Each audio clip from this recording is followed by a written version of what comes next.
Hey, Chapter 5, Things Not Seen. Here we go. It's called Wreckage.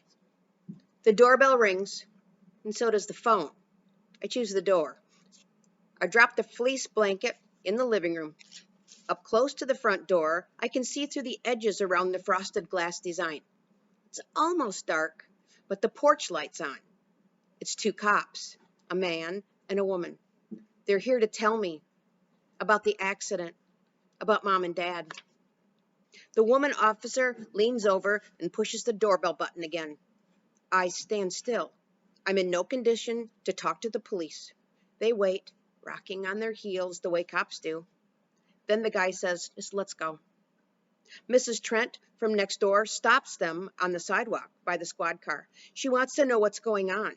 She always has to know everything that happens in this neighborhood. I can't hear what they're saying. My chest feels like someone's squeezing the air out of me. On the way back to the TV room, I pick up the blanket. I sit down at one end of the couch. There's sweat on my face. The doorbell. It's ringing again, but it sounds far away. I lean over and I grab it on the fourth ring, and then I wait for the answering machine to stop. Hello? It's still hard to breathe. It was the phone. Yes, may I ask who this is? It's a woman's voice. There's lots of noise and loud talking around her. This is Bobby. The news guy in the green sport coat is still yelling, so I punch the mute button. Bobby, are your parents Emily and David Phillips? My throat is tight. I take too long to answer. Bobby? Are you Bobby Phillips? Yes. Is this about the accident? Yes, it is, Bobby. This is Dr. Fleming, and I'm calling from the emergency room at Presbyterian St. Luke's Hospital. Your parents were hurt in a car crash, but they're going to be all right, and you don't have to worry about them. There's nothing to be afraid of. Nothing to be afraid of? I'm shivering, shaking. Nothing to be afraid of. The lady keeps talking. Your mom has a concussion and a broken nose, but she was able to talk with me, and she gave me your name and number so I could call and tell you what's happened. Your dad is already in the operating room because his left arm and his right wrist were hurt. My guess is that both your parents will be here for at least 3 days, probably a little longer for your dad. Bobby, your mother told me that you are 15. Is that right? The whole room is spinning. I hang onto the phone with both hands so I won't get thrown out against the walls. The lady's patient. You are 15. Is that right? Bobby? Yes. The thinking is almost harder than the breathing. And you are there alone, and you have no one over 18 over there other than your parents who lives, right? Yes. Then I want to be sure that you've got someone to be with or to stay at someone's house for the next few days until one of your parents is well enough to come home. Or some adult that you could come and stay with you while you're here. Or would you like to call someone and then get back to me so I can have your mother approve these arrangements? In a case like this, with a child at home, we have to be certain you're being cared for. The room's still spinning, but I'm listening too. And now I have to think and plan. I can't go visiting. I can't have a relative or anyone else hanging around, but Mom knows that. Or at least she did before that big red Jeep beat her up. Could I talk to my mom? No, I'm sorry. Not for at least an hour or two. We need to get her comfortable. She is stable right now, but we need to be sure everything's all right. And I'm sure it is. Your mother suggested that you might call your Aunt Ethel. Does that sound right to you? I think a second and then I say, yeah, I guess I should make a couple calls and then I'll call you back, okay? Then I say, my dad, you said he's going to be all right too?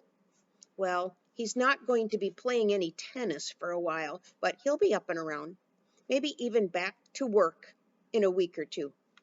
Both of your parents are very fortunate to be alive.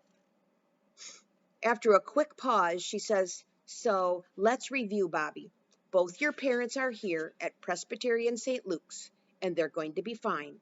And I'm Dr. Sarah Fleming, and you're going to call me back here at the hospital as soon as you get something arranged with your Aunt Ethel or someone else. Is this right? Yes. Do you have a pencil? I'll give you my number. When I have a pen and a paper, she says the number. It's 6:15 now, and I'll be here until midnight. Try to call me no later than 8 o'clock, all right? And I'm not able to get to the phone. When you call, leave a message, and I'll call you right back. She pauses and then says, Are you going to be okay about this, Bobby? Now her voice sounds more like a mom than a doctor. The room is slowing down, and I've stopped panting. I'm okay. Tell them I'm just fine. Tell my mom and dad that I'm sorry. I'm sorry that they're hurt. I put the phone down, and I struggled to stand up, hugging the blanket around me. I pace up and down in front of the couch a few times, and then I make myself sit down again to think about this. Aunt Ethel. I have to hand it to Mom.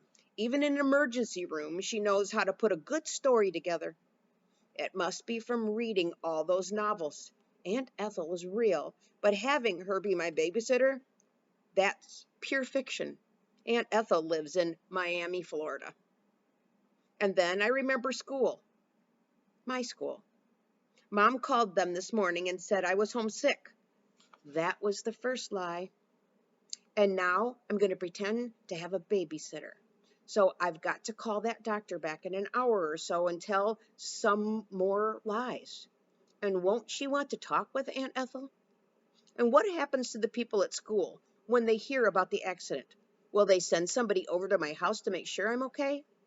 And will the cops keep coming back? I've got to make some decisions. The winter sun is setting, and the house is almost dark. There's only the flickering light from the TV. I'm sweating invisible sweat.